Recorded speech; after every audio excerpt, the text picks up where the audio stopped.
thank you for joining again this exchange of ideas, opinions. But my first question is, you have called yourself a technology optimist. And we hear a lot sometimes of concerns about technologies. What makes you actually an optimist? Well, first of all, Professor Schwab, thank you for having me here. It's a pleasure to be back. What makes me a technology optimist? I think it's more how I got introduced to technology.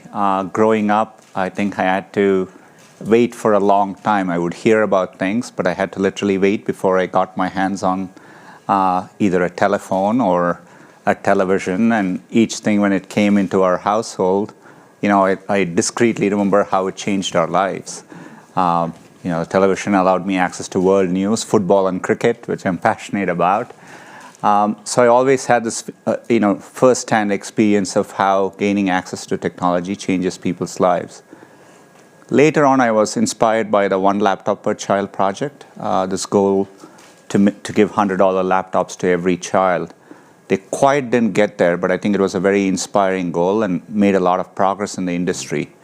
And later, we were able to make progress with Android. Each year, we bring hundreds of millions of people, and they get access to computing for the first time. We do this with low-cost, affordable Chromebooks. And seeing the difference it makes in people's lives, I think gives me great hope for the path ahead. Yeah. And more recently with AI, just in the last month alone, we have seen how AI can clearly help doctors better detect breast cancer with more accuracy. We just recently launched better rainfall prediction. Over time, AI can play a role in climate change. So when you see these examples firsthand, I'm clear-eyed about the risks with technology, but the biggest risk with AI may be failing to work on it and make more progress with it, because it can impact billions of people. Yeah, but Sundar, you were. If I look what has happened in technology over the last, I would even say 30 years, there was one big breakthrough. It was actually when AlphaGo was beating Lee Sedol. I think we haven't really understood yet the implications of this breakthrough. And now your company, Google, is again at the forefront of another revolution, which may have even more consequences, positive or negative one. It's actually what you just announced in quantum computing, the breakthrough. And I have to say, it's very difficult to understand. I just know it could have tremendous implications. Can you explain what we can expect from quantum computing? And you are now the leader. You have made the big breakthrough. No, it's an extraordinarily important milestone. Last year we achieved something what's known in the field as quantum supremacy. It is when you can take quantum computers and they can do something which classical computers cannot. I like the way you characterized it. It's as inspiring a milestone as the Deep Blue moment or AlphaGo playing with Lee Sedol. To me, nature at a fundamental level works in a quantum way. At a subatomic level, things can exist in many different states at the same time. Classical computers work in ones and zeros. So we know that's an imperfect way to simulate nature. Nature works differently. So what's exciting about quantum computing and why we are so excited about the possibilities is it'll allow us to understand the world in a deeper way. We can simulate nature better.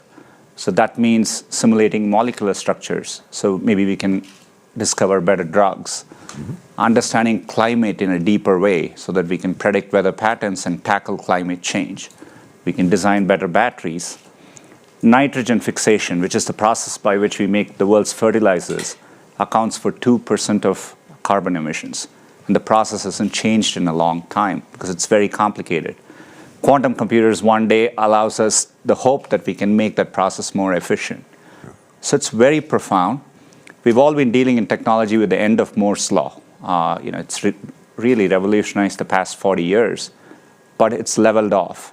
So when I look at the future and say, how do we drive improvements, quantum would be one of the tools in our arsenal by which we can keep something like Moore's law continuing to evolve. So the potential is huge, and we'll have challenges. In a 5 to 10 year time frame, quantum computing will break encryption as we know it today. But we can work around it. We need to do quantum encryption. So there are challenges, as always, with any evolving technology.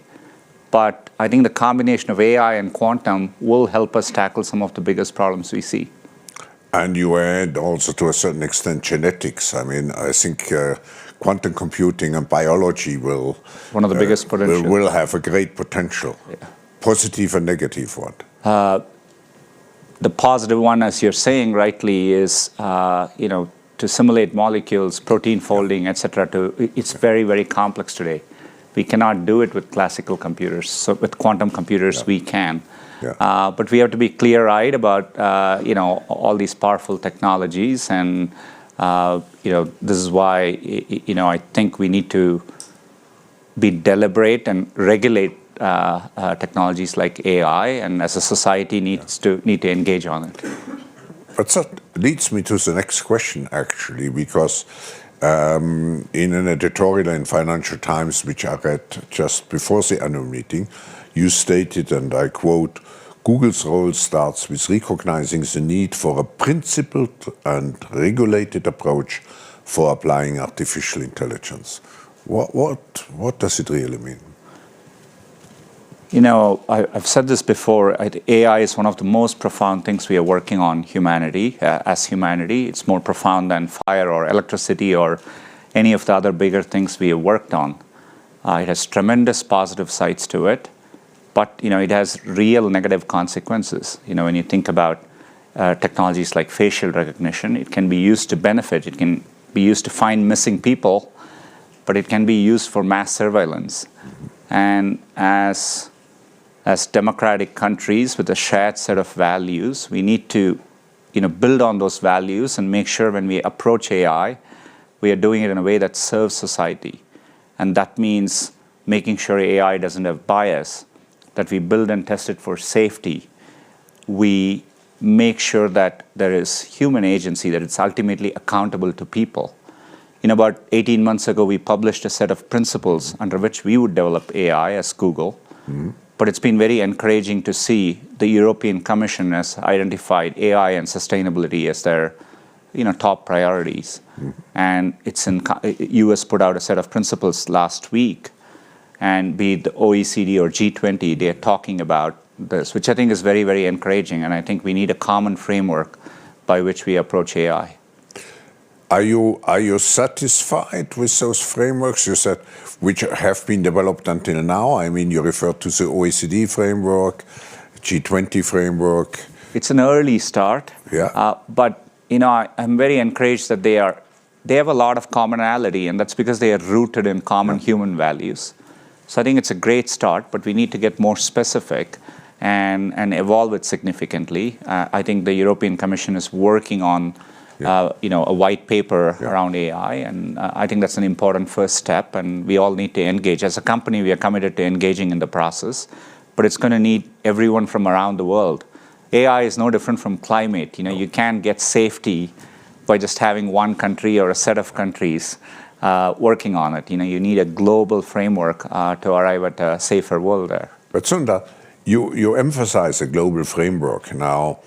The question is, how much is actually China engaged into those efforts? And don't you see the danger of the two circles, and that at the end we end up with two different frameworks? One which is more coming out of Beijing, and one which is developed inside the OECD concept?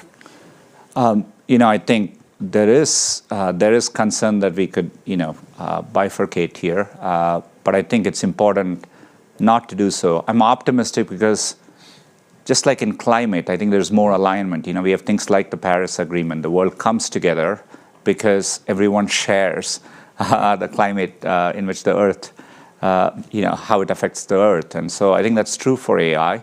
So down the line, I think there'll be a common gravitational pull, regardless of who you are, to try and converge. Otherwise, you won't be able to achieve peace and prosperity. So I think there'll be a gravitational pull. No, we need it. And actually, the forum with its Center for the Fourth Industrial Revolution is trying to bring the parties together. Now, I changed for a moment the subject, and when you look at the GDPR, the California Data Privacy Act, regulators start to take meaningful action to protect consumer privacy and address, it's a second issue, the growing antitrust concerns. Google buying up all startups which are in the, let's say, AI area and so on. And some believe that actually companies like Google should pay, I think it was called, a digital dividend. Can you share with us what is actually the policy of Google? And I have here two. I come back: privacy and antitrust. It's a great question. First of all, maybe we'll talk about privacy. GDPR has been a great template. I think it gives a standardized privacy framework. And often when we are in other countries and when they are thinking about privacy regulation, we point to GDPR as a template. I'm glad Europe took the lead on it. And I think that gives a good framework for all of us to work on. For us, privacy is at the heart of what we do. Users come to Google at very important moments, ask us questions. We deal with people's sensitive information in Gmail, Google Photos, and so on. And so we have to earn that trust. And today we do it by giving them control and transparency and choice around it. And over time, I think AI actually allows us to do this better. We can do more for our users. Most of the data today we deal with is to help users with their information needs.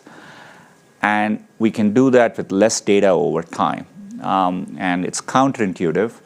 But last year, for example, if you use Google's keyboard, we actually now learn what to suggest, but we don't send the raw data back. We only compute our models, and the data stays on the phones. So over time, I think we can do more things on device. We can use AI to actually preserve privacy as we improve user experiences. And I do think it's important that products need to work for everyone. It's a foundational principle. So today, if you take a product like YouTube, we allow users to pay for it and get it in an ad-free basis, or you have an ad-supported product. It's what allows us to take information and provide many services to billions of people around the world. And privacy cannot be a luxury good. We need to make sure we develop services in a way that works for everyone, but puts them first and is privacy enhancing. And that's the journey we are all on. But ultimately, it's up to users to choose. On your second question, I think with our scale, rightfully comes scrutiny. You're right, we have bought startups, but as a company, we invest every single year in hundreds of startups through our venture arms. We support entrepreneurs and incubators around the world. Through our Grow with Google program, we are trying to digitally skill millions of people. In Europe alone, we have skilled over 5 million Europeans. So with scale comes the chance to work on things, take a long-term view on important technologies like AI and quantum computing. And so, that it gives us a chance to do that. But ultimately, we have to do it all in a way that works for society. That's the real test. And society has to judge whether what we are doing is beneficial. And, we want to engage constructively in the process and earn our right to do that. But we aren't building up scale for scale's sake. We are trying to do important things for our users. I'm sure. Let's integrate the audience for a moment, and even if we don't have a microphone, just speak loud. I'm sure there might be follow-up, if you don't mind. Please, yeah. Let's see, anybody who... And we stick to the question of privacy or antitrust, please, at the moment. Do you want? Sure. Yeah. Hi, Sundar. My name is Samar Sekka. I'm from the Global Shapers community from India. First of all, I'm a huge admirer and a tech enthusiast myself. I wanted to ask you, India is in right now, it's a huge market for you. Your program on the next billion users is aimed at India. India is right now in the middle of a data protection bill, which has seen a lot of changes over the last year. It was first seen as very restrictive to global multinationals like Google and other big tech companies. Now that it is being debated, India, the government has eased some of those regulations.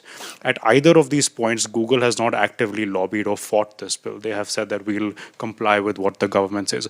What is your view on it? Because you're one of the few CEOs, unlike I think many of your counterparts, who takes a balanced view, saying that there are risks, but there are also benefits. CEOs generally come out on either end of that spectrum. What would you like to see come out of the data protection bill, where the next billion users in India could benefit, but Google could also sort of move towards its vision? I would just enlarge your question and not related to India, but to what. So the question would be, if you would design, from your point of view, an ideal data protection bill, how would it look like?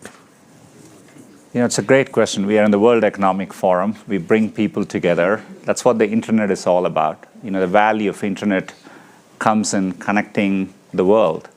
And to do that, you need a free, open internet to work. At the same time, and I see it's not just in India, as Professor Schwab mentioned. It's a big topic in Europe and all other countries around the world. Politicians, rightfully, they are charged with protecting their citizens, and as part of that, data sovereignty is an important topic as well. But it is inherently a balance, right? And I think countries need to focus on the highest risk areas and maybe add protections around it. But you want to, help preserve a common internet. Even in India, for example, if you take a product like YouTube, many creators in India, more than 50% of their views come from outside of India. The internet is essentially an export product. You can build a service, regardless of where you build it, you can reach people around the world. That's what's great about the digital economy. It creates new opportunities. And so that's the balance countries have to strike. But I think, I think there are good regulations. GDPR is a good framework as we think about how you can protect privacy for your users, for your citizens. Doesn't always mean data has to be siloed in a particular way. And I think we need to evolve those frameworks carefully. Any other comments? Let me see. Maybe someone from behind. Let's go into the back. Yeah. Hello, my name is Guan from Learnable AI, actually an AI startup from Harvard Innovation Lab. So we do a lot of explainable AI. And I'm a big fan of Google's technology, especially DeepMind. So I want to know, in terms of transparency and explainability for AI, what do Google think and what's Google's plan? Thank you. Such a great question. One of our AI principles is that AI is ultimately accountable to humans, and to do that, well, explainability is a big part of it.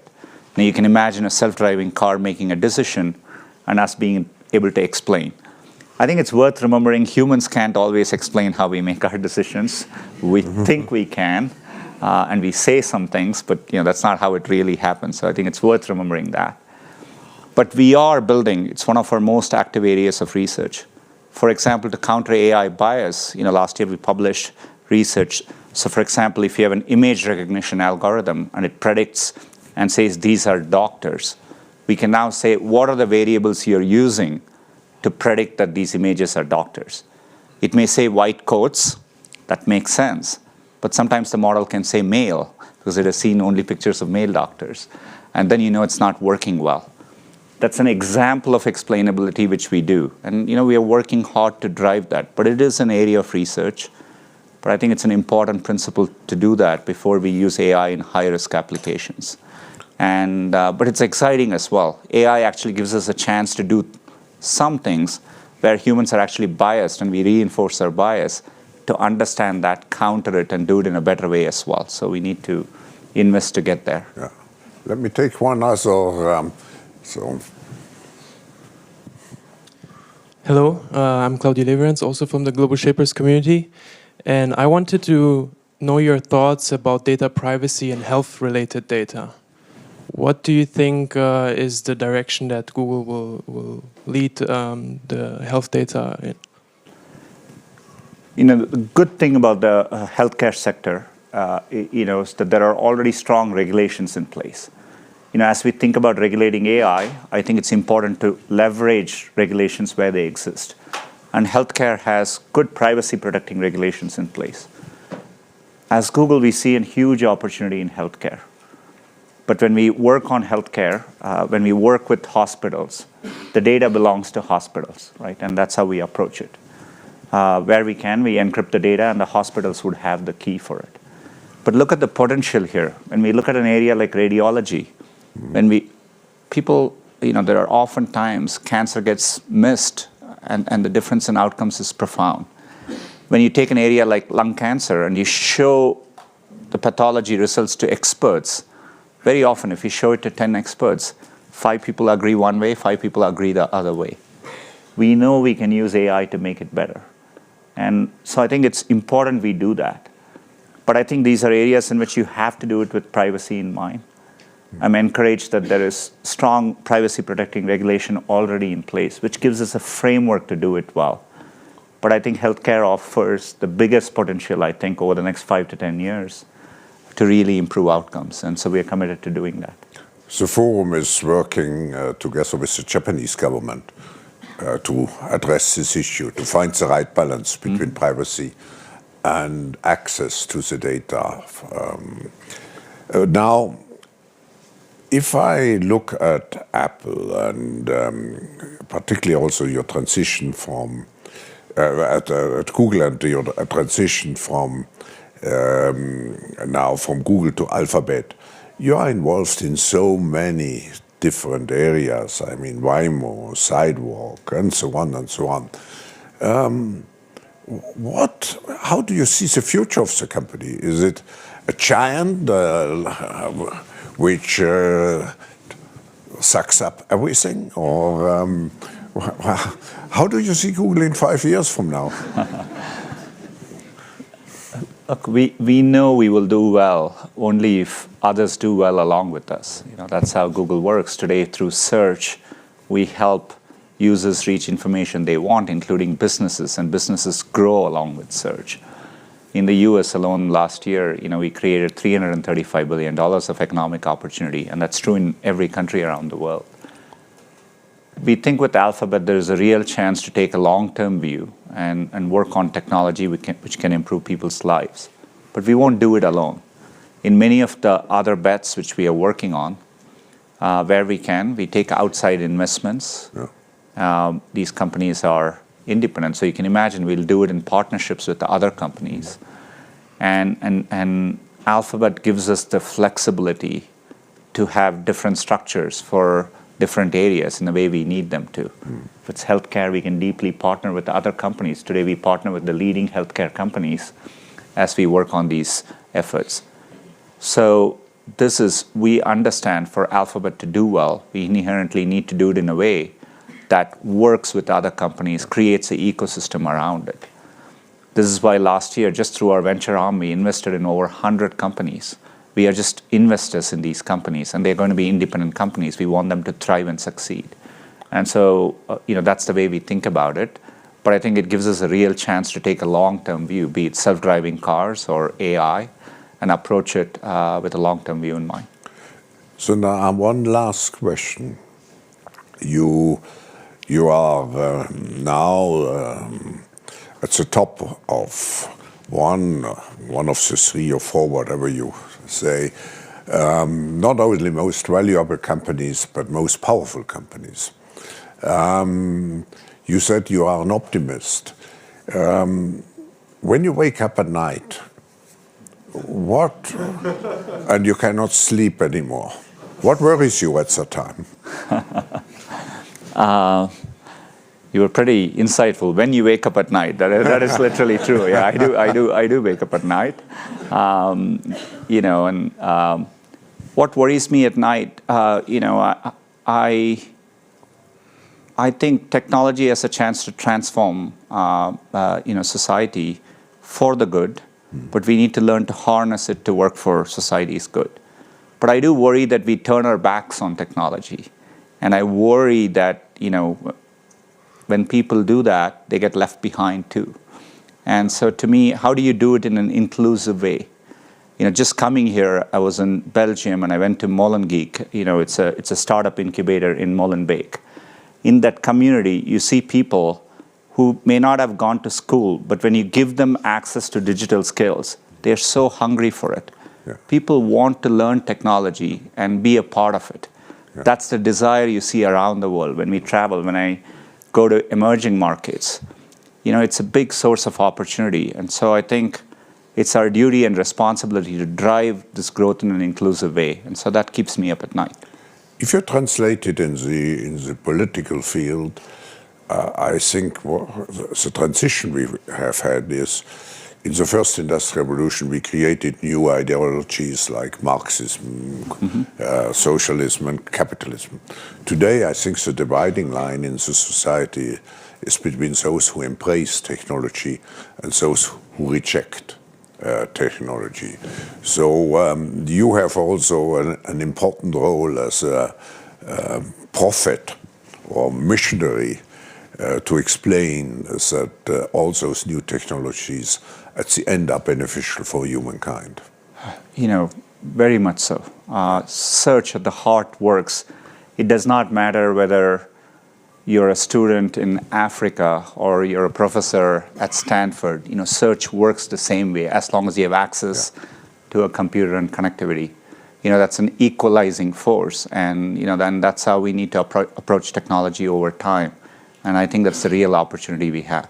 So you don't have to, if I take your role, you don't have to sell only a product or manage I don't know how many people now, but you have to be at the outfront to explain continuously that what you are doing is good. Now, how much time do you devote to the third portion of your responsibility? I think with scale comes that responsibility. I do see as a big role for us to engage externally, partner with other institutions, be it governments, regulators, nonprofits, educational institutions. The forum. The World Economic Forum, and engage. And I think it's a big part of what we do. No, thank you very much to have responded to those sometimes critical questions, and we hope we can continue this discussion in the coming years, and we wish you all the best in the meantime, and we all will use Google substantially in the meantime. Thank you. Thank you very much. Thank you.